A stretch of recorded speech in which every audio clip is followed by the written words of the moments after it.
l'équipe de chez Tousignan, la recette d'un bon burger n'a plus de secret. Cela commence avec une boulette de bœuf haché maison mi-maigre, c'est-à-dire ne contenant pas plus de 23 % de gras. Dans le gras, beaucoup de saveur, puis quand la viande elle est froide dans une panne très chaude, ça fait que le gras va rester dans la viande et ça va venir caraméliser la viande, qui s'appelle l'effet Maillard. C'est sûr qu'on vient hacher à chaque jour notre viande. On utilise des muscles entiers, donc on a quand même un taux de viande et de gras qui est quand même parfait parce qu'on est vraiment dans le contrôle, puis on va venir hacher une fois et une fois uniquement. Le bœuf haché qu'on se procure en épicerie provient généralement des boucheries centralisées des bannières et est fait à partir de parures de viande, comme nous l'explique ce professeur en boucherie. Si on part de la base, un bœuf haché, ça vient de quelle partie du bœuf? Le bœuf haché, c'est un petit peu des petits morceaux de tout qu'on récupère pendant le débitage, pendant le désossage de l'animal. Puis d'après le morceau qu'on travaille, bien, ça va arriver que des fois, le morceau va être beaucoup plus gras. Bien, on va les mettre dans la partie du mi-maigre. Puis les parties qui sont très, très, très maigres, bien, eux, on va les mettre dans l'extra maigre. Puis c'est comme ça qu'on va jouer avec la viande hachée. C'est sûr qu'on le sait que l'extra maigre, c'est 10 % de matière grasse au maximum. Après ça, le maigre, c'est 17 % de matière grasse, maximum, bien sûr. Et le mi-maigre, c'est 23 % et l'ordinaire, c'est 30 %. Généralement, à l'œil, on peut bien le voir avec les petits picots de gras à l'intérieur, la couleur du hachis qui va sortir de la tête du boulet. En 2016, l'épicerie avait fait analyser en laboratoire 36 échantillons de bœuf haché provenant de 4 grandes chaînes dans 13 magasins. Tous les échantillons respectaient les normes, mais étonnamment, 40 % des viandes étaient moins grasses qu'affichées. Mais on a quand même une marge de manœuvre. On a quand même environ 10 % pour l'extra maigre. Souvent, on va peut-être l'approcher plus du 5 %, puis la même chose pour les autres. Si le mi-maigre d'un côté, on n'ira pas chercher le 23 %, on va peut-être plus aller vers le 20 %, 19 % pour être sûr de ne pas trop le dépasser. Bien sûr, il est difficile pour le consommateur de faire la différence à l'œil entre chaque grade. En hachant la viande, on tente d'uniformiser la couleur et la texture. On le hache comme ça une fois, et on le repasse une deuxième fois pour que les grains de viande redeviennent de plus en plus petits. Mais souvent, dans les industries, ils vont passer une troisième fois. Parce que les gens, quand ils voient des petits picots blancs à l'intérieur d'une viande, généralement, ils vont dire « Hop, c'est trop gras, on n'en veut pas ». Tandis que quand c'est bien mélangé, la demande est plus là, puis les gens en veulent.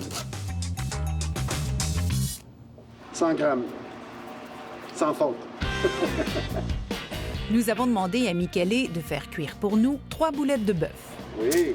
Donc, on a notre viande hachée extra maigre, notre viande maigre et mi-maigre.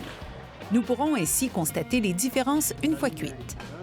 Donc, tu vois qu'il y a beaucoup d'eau qui vient de sortir. C'est extra maigre, donc il n'y en a pas de gras. Puis quand on voit des jus comme ça, ce n'est pas du sang, OK? C'est de l'eau. On a quand même une belle croûte, mais personnellement, je le sais que ça va être vraiment quelque chose qui va être sec dans la bouche. Celui-là, il y a plus de gras, puis tu le vois même qu'il y a plus de gras. Oui, il y a du jus qui vient de sortir, mais tu sens que ça risole un petit peu plus que les autres. Il y a plus de croustillant en entour. Yeah? On est en train de bouillir ici, tu le vois. Ici, un petit peu moins, puis ici, il y a presque rien du tout, parce qu'il y a plus de gras.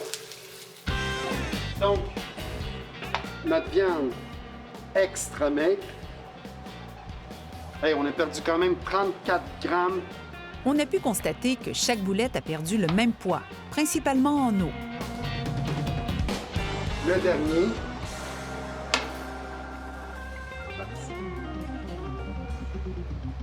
Il y a quand même encore, tu comprends? On le voit, c'est encore juteux, c'est 100 grammes. Donc, il y a plus de gras. Mais tous les niveaux d'eau sont sortis.